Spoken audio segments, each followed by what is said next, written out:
Pinapangako ko, pag ako nanalo, ang presyo ng bigas ay ibabalik ko sa 20.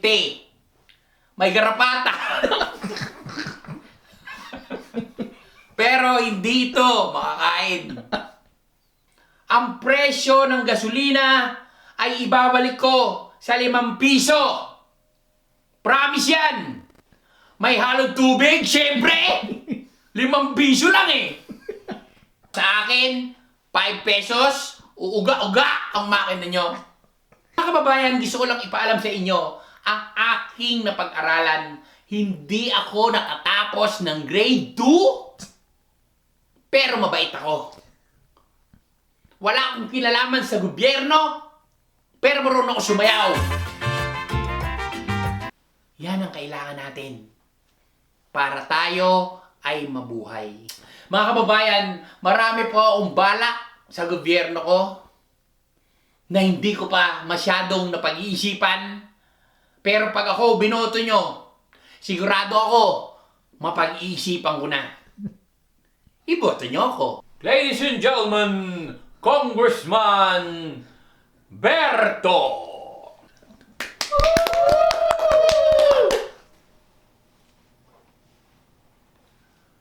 Magandang araw mga kababayan. Magandang araw. Ako ay nagpapasalamat dahil kayong lahat ay nandito na naman. Naalala ko, nung unang araw akong nangampanya sa harap ninyo at dito rin sa lugar na to, nung ako'y nanalo, never nyo nang nakita ang pagmumukha ko. Pinangangako ko na pag ako ang binoto nyo ulit, hindi nyo ulit ako makikita na. So, it's your choice, not mine. Pinapangako ko, pag ako nanalo, ang presyo ng bigas ay ibabalik ko sa 20. May garapata. Pero hindi ito makakain. 20, pero hindi makakain. Merong mahal, pero makakain. May mura, pero hindi. Mamili. Sorry, natawa ko. Mga kababayan, ang problema natin sa langis at gasolina ay gagawan ko ng solusyon. Ang presyo ng gasolina ay ibabalik ko sa 5 piso. Promise yan. May halong tubig, syempre. 5 piso lang eh. Kung gusto nyo maganda ang takbo ng kotse nyo, doon kayo sa tamang presyo. Pero sa akin, 5 pesos, uuga-uga ang makina nyo. Pili nyo. Sa akin lang may ganitong klaseng gobyerno. Mga kababayan, ang pamasahe sa jeep ay ibabalik ko sa piso kada litro ng metro ng pupuntahan nyo. Bayad kayong piso, baba kayo, sakay kayo, bayad kayong piso. At least, papiso-piso. Punta kayo Cubao hanggang Makati. Piso, baba, piso, makakabenting baba kayo, nasa Makati na kayo. Medyo mapapagod lang kayo, pero mura ang pamasahe nyo. At isa, sa mga ipinapangako ko sa inyo, ang pamasahe sa eroplano ay libre. Papunta. Pabalik, may bayad na. Ako lang ang gagawa niyan. Yung mga gusto pumunta ron, mag-isip kayo kung babalik pa kayo. Mga kababayan, ako ang kailangan ng bansang to. Dahil lahat ay nawawala. Mas mabilis di ako nakita eh. Ako, 1 taon lang akong nawala.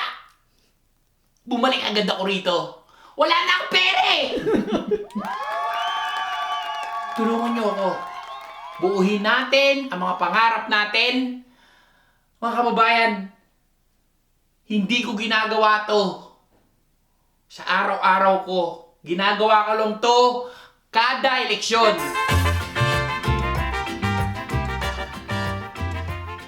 Magaling ako sumayaw, kaya ako iboto nyo. Ang plataforma ko, wala! Pag-iisipan ko pa lang. Pag nanalo ko, doon ko pala pag-iisipan. Ano, tanga? Mga kababayan ko, ang pag-aaral, libre ng matrikula. Libre ang bag, libre ang pamasahe, libre ang baon, pero walang eskwelahan. Sa kalye tayo magtuturo. Mga teacher, pwedeng magturo kahit sino, basta marunong lang magbilang 1 to 10. Para lahat merong karapatan magturo. Ang mga kabataan, kailangan lahat nag-aral. Mga kababayan, ang aking plataforma bilang congressman ng bansa ito. Mga kababayan, papalitan natin ang mga jeep, papalitan natin ng electric na walang saksakan. Dahil ang mga driver ay lalagyan natin ng malaking battery sa likod para umandar ang jeep. At ito ay papalitan natin kada araw. Mga kababayan, marami po akong balak sa gobyerno ko na hindi ko pa masyadong napag-iisipan. Pero pag ako binoto nyo, sigurado ako, mapag-iisipan ko na. Iboto nyo ako. Mga kababayan, gusto ko lang ipaalam sa inyo, ang aking napag-aralan, hindi ako nakatapos ng grade 2, pero mabait ako. Wala akong kinalaman sa gobyerno, pero marunong ako sumayaw.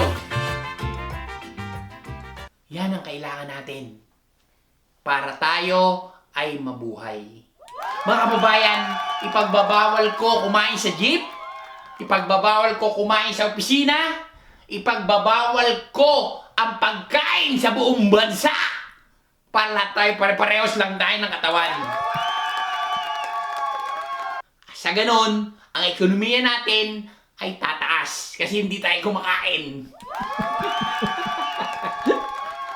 Mga kababayan, maging matalino kayo sa darating eleksyon. Hindi po ako magnanakaw, guys. Wala akong pera, oh. Hindi ako magnanakaw. Wala akong pera. Eleksyon pa lang. Lahat ng pera kinuha ko sa inyo, ginastos ko. So, bigyan nyo ako ulit ng panibagong pondo para meron akong pambili Rolex. So, minsan nadudulas ako, pero guys, mga kababayan, gusto ko lang pong ibigay sa inyo na pag ako ang binoto nyo, siguradong babalik ang bagong bansa.